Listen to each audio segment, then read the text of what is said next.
there, it's Reverend Shawn Verhey from HMP Y.O.I. Thorn Cross Young Offenders Prison once again with another little helpful tip to help you in your evangelism. Of course, there's nothing that speaks to people like chocolate. So this is something that I call the chocolate bar gospel.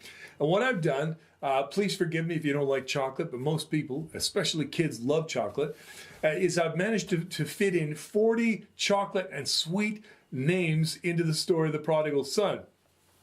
What you'll need for this is a copy of my chocolate bar gospel. Treflin Jones and TASKJESUS have a copy of this. Please feel free to use it whenever, wherever you can.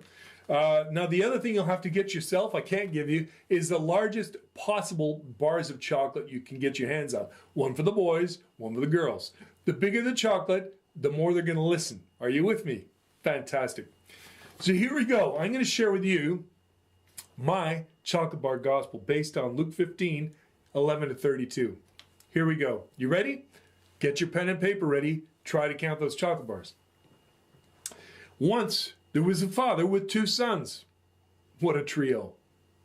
Everything was coming up roses. It was honey and Skittles for them. Nothing could come betwixt them.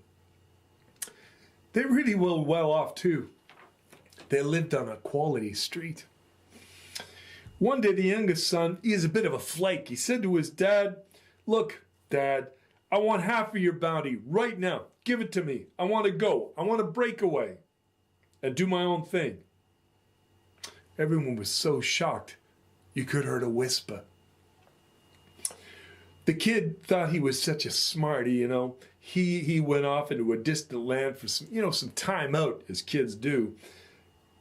It might have been Malta, in which case he would have spent some time with some Maltesers. I don't know. Could have been. I don't know. Or maybe he went to Turkey for some Turkish delight.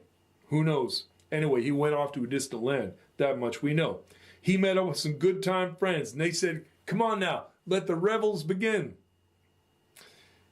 "Give us a twirl," they said. And with that, the party started. Times were great while the money lasted. But a great famine struck the land, and all of a sudden his money was all gone and his friends left him, high and dry. He was poor. He had nothing.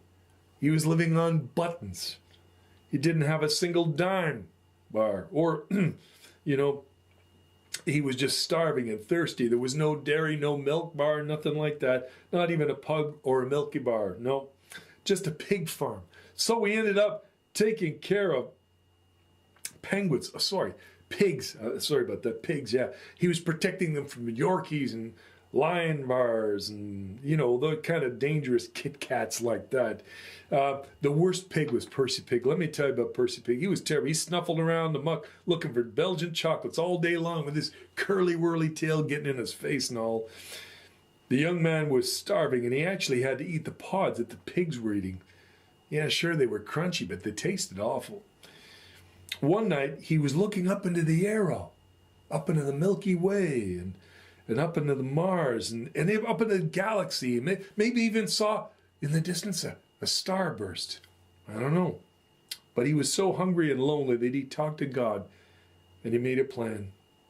He decided to say sorry to his father and tell him, "Father, I've sinned against heaven and against you. I'm no longer worthy of being your son, but please make me your servant." With that, he started his long marathon home. Meanwhile, his father had been thinking about him, looking for his son. He was the only topic on his mind.